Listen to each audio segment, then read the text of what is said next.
கள ஆய்வு கலவர ஆய்வாக மாறியது. போகிற இடத்தெல்லாம் அடிதடி. உடனே என்ன பண்றாரு?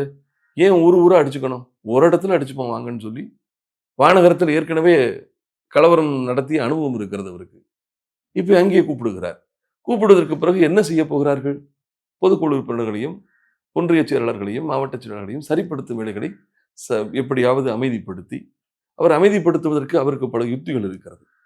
அந்த யுக்திகளை கையாண்டு எதிர்ப்பு கருத்துக்களை, எதிர்கருத்துக்களை உள்ளே பேச விடாமல் தடுப்பதற்கு, வெளியே அவர்களை சரிப்படுத்துகிற வேலையை செய்து, ஒரு நாடகபாணியான ஒரு பொதுக்குழு நடக்கலாம். ஆனாலும் அங்கேயும் ஜனநாயகம் நிச்சயமா தன்னுடைய கருத்தை யாரோ ஒருவரோ அல்லது பலரோ தங்கள் கருத்துக்களை சொல்வதற்கும் வாய்ப்பு இருக்கும் என்று நான் நம்புகிறேன். என்னை பொறுத்தவரை இது எல்லாமே கட்சியின் வளர்ச்சிக்கு ஒவ்வாத காரியங்கள். இந்த இயக்கம் பிளந்து கிடக்கிறது என்பது உண்மை.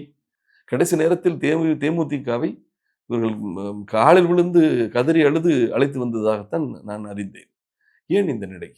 அதிமுகவில எனக்கு சீட்டு வேணாங்க சார். அதிமுகவின் கூட்டணி கட்சிகளின் பட்டியலில் என் கட்சியின் பெயர் இருந்தால் போதும் என்று ஆதரவு கடிதம் முடிப்பதற்கு அலைமோதும் அல்லவா ஒரு கூட்டம். தலைமை கழகத்துல நானும் அதிமுகவினுடைய அதிகாரப்பூர்வ நாளேட்டுக்கு 15 வருஷம் எடிட்டரா இருந்திருக்கேன்.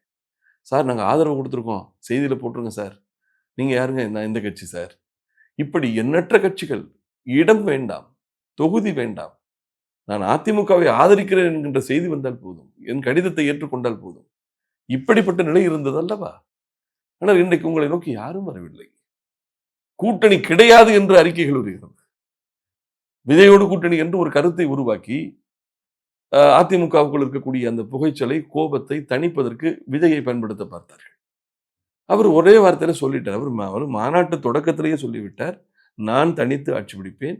ஆனாலும் நம்மை நம்பி வரக்கூடிய கட்சிகளுக்கு வெறும் இடங்களை மட்டும் கொடுக்க மாட்டேன், அதிகாரத்தில் பங்கும் கொடுப்பேன் என்கின்ற ஒரு புரட்சிகரமான ஒரு பிரகடனத்தை அவர் செய்திருக்கிறார். அப்படி அவர் தெளிவுபடுத்தியதற்கு பிறகு இவர்கள் ஊரெல்லாம் சொல்லிக் கொண்டிருந்தார்கள். எங்களை விமர்சிக்கவில்லை.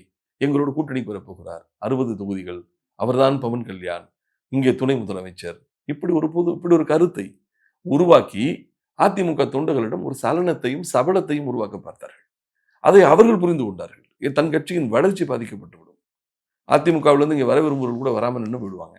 அல்லது கூட்டணி விரும்பாமல் விஜய் தனித்து முதலமைச்சராக வர வேண்டும் என்று வாக்களிக்க விரும்புவர்கள் இவர் என்ன கூட்டணிக்கு போறாராமே என்ற எண்ணம் வந்தால் அது அந்த கட்சியினுடைய வளர்ச்சியை பாதிக்கும் என்பதால் அவர்கள் அவசரமாக அதிமுகவோட கூட்டணி என்பது பொய் என்கின்ற அறிக்கையை அவர்கள் வெளியிடுகிறார்கள். இந்த நிலை ஏன் வந்தது என்று சொன்னால் பிளந்து கிடப்பது உண்மை.